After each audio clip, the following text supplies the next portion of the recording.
What's up guys, Red here again. We are back with another episode of Who's In, where I'm taking some of your fighter suggestions from the comments and giving my thoughts on their chances of getting into Smash Ultimate. As always, remember to leave more fighters in the comments below so I can get to them for future episodes, and let's get this party started. Yokai Watch has become all the craze in Japan as of recent years, and the mascot for the series, Jibanyan, has been receiving support for a Smash Ultimate roster slot. Now, for those unfamiliar with this series, Yokai Watch revolves around befriending the yokai that are haunting the city. In Japanese mythology, yokai are referred to as ghosts or phantoms. And once you befriend a yokai, you obtain their friendship medal, which allows you to summon these yokai to help befriend other yokai, battle them, or even help accomplish daily tasks. Now, Jibanyan is in an interesting spot because he's one of those characters whose popularity is extremely weighted to one side of the globe. In fact, over 80% of all Yokai Watch video game sales have been as a result of purchases from Japan. Yokai Watch 2, Bony Spirits, Fleshy Souls, even outsold Pokemon, Omega Ruby and Alpha Sapphire in Japan, albeit not by much, but still an impressive feat to topple a Pokemon game. Now, I'm not saying Jibanyan is completely lost on Western audiences.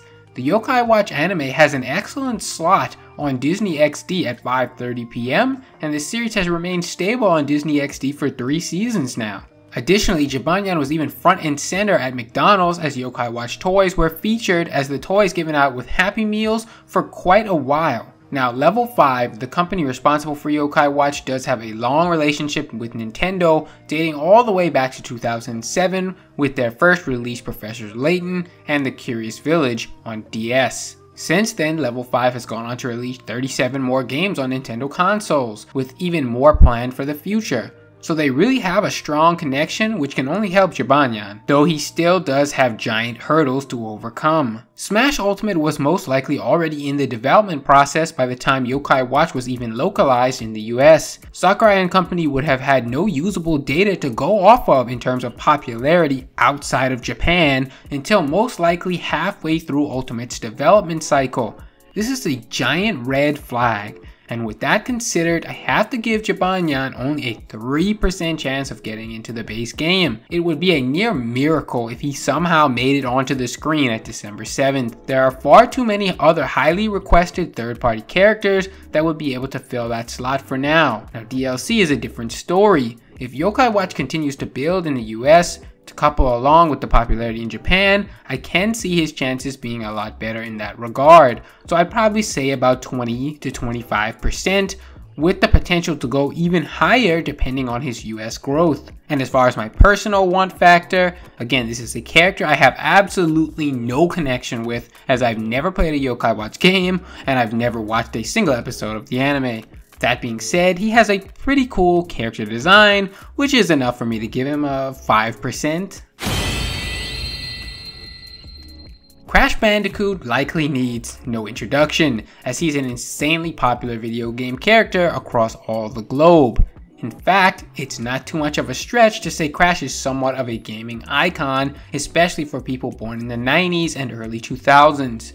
Now, while Crash is primarily thought of as a Sony character, he actually does have quite a few Nintendo connections. He has 6 games on Nintendo consoles spread out between the Game Boy Advance, GameCube, and Nintendo Switch, which already leaves him in a pretty decent shape. Now, a previous hindrance people may have brought up would be the fact that Crash was primarily developed by Naughty Dog, a US company, and fully owned by Activision, another US company. However, Dark Samus has breached at least part of that by being the first character created by an American studio to be in Smash Bros, though Retro Studios is still owned by Nintendo. So it's a different case, but it at least proves that American characters can in fact get in. And furthermore, it's not like Crash is unknown as far as Japan goes. Crash's second game was actually the first Western game to sell 1 million copies in Japan. That is fairly notable if you ask me. And with the Crash Insane trilogy getting a release on Nintendo Switch, it shows that Crash is at least on the minds of Nintendo. As far as moveset potential goes, Crash has that in spades, whether it be his classic spin moves, the usage of Fruit Bazooka, TNT crates, or even Aku Aku, he has no lack of ideas to utilize in that regard. Crash's biggest hurdle may just be timing. While the Insane Trilogy has released on Switch, that just happened this year. Crash is just recently being brought back into the public's eye, and it may have been too late to drum up enough attention to get him into the base roster. So as far as his chances go for the base game, I have him much lower than other characters like Rayman and Banjo, as I don't think Crash likely gained much support from the ballot, whereas those characters probably did. I'm going to give him only a 5% chance to get into the base game. His chances for DLC are going to be higher, as his name is circulating around now, more so than it was back in 2015, but still, I don't think Crash would usurp other popular characters already being requested. As such, I have his DLC chances at only 10%. As far as my personal one factor goes, I did have a decent amount of fun playing the Crash games as a kid, enough to give him a 15% one factor. There are still way more characters I'd personally prefer to see added first. Shantae.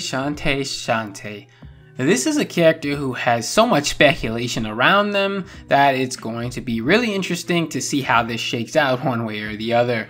Now, with Shovel Knight out of the way and confirmed as an assist trophy, I've seen people on both sides of this, some saying Shovel Knight's trophy boosts Shantae's chances, as it was unlikely we'd get more than one indie rep, if any at all, and others saying if Shovel Knight didn't make it in, there's no way Shantae would. Now, the important thing in all of this is timing. Shovel Knight is a character who recently gained popularity, a factor that is often overlooked by crazed fans. Shantae has Nintendo connections dating all the way back to 2002. She has that long-standing bond with Nintendo that Shovel Knight is light years away from having. Sakurai has stated that a character has to have some kind of impact on gaming history to be in Smash, and while that has been proven to be false over time, with inclusions like Corrin and others, I do believe Sakurai gives special thought to characters who have a long-standing relationship with Nintendo. Shantae's original game debuted on Game Boy Color back in 2002. Since then, she's gone on to have a few more releases on Nintendo consoles. And Shantae was even featured on the cover of the subscriber edition of Nintendo Power's 284th issue. This is a pretty big deal, as it was the penultimate issue for Nintendo Power. Now, regardless what you think of Shantae's history or relevance, I can say without a doubt there have been some strange occurrences going on around her, as well as the company that develops her game, WayForward. Now, with a quick look at WayForward's Twitter, it's easy to see that whoever their PR person is for that does an incredible job of replying to people's questions, and very promptly at that. They've answered questions about Shantae's chances of getting into other games, such as Rivals of Aether and Brawlout, with the typical PR response. However, when I see questions about Smash being asked, they often go ignored. Radio silence. While that doesn't prove anything, it is quite odd that Smash wouldn't also get the generic "we have nothing to announce at this time" response. We do know that WayForward was extremely open with their desire to have Shantae in Smash, going so far as to even make an icon as well as color schemes for her had she been voted in back during the Smash 4 ballot voting time. A big question mark for me is why Shantae doesn't appear in any of the recent indie fighting games despite her popularity and standing in the indie community. She's without a doubt one of the biggest indie characters, so you would think she would have some presence in one of these games, especially with Shovel Knight making the rounds like he was a cheap hooker. So why is Shantae missing? Could it be that WayForward was so stubborn that they only wanted her in Smash and declined all other options that were on the table? Or could it be a sign that she is in fact playable in Smash and Nintendo wanted exclusive rights as far as fighting games go? And then there's Jammies Mode, free DLC that was released for Shantae that makes quite a few references to what would appear to be Smash Ultimate, dropping lines such as it being the ultimate slumber party and that everyone is invited, and on top of that, one of the last lines featured in the DLC is Shantae being told to get rested because she never knows when a new adventure might get started.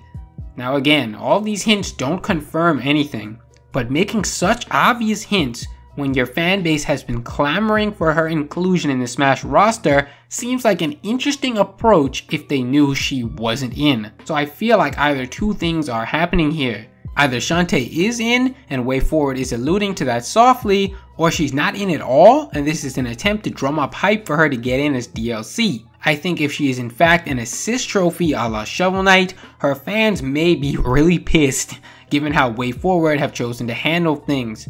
It's hard to say how it will shake out, but the circumstances around Shantae have been very weird to say the least.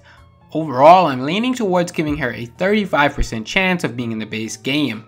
I don't know what to make of Way Forward's hints, and that's most likely why I'm giving her this score.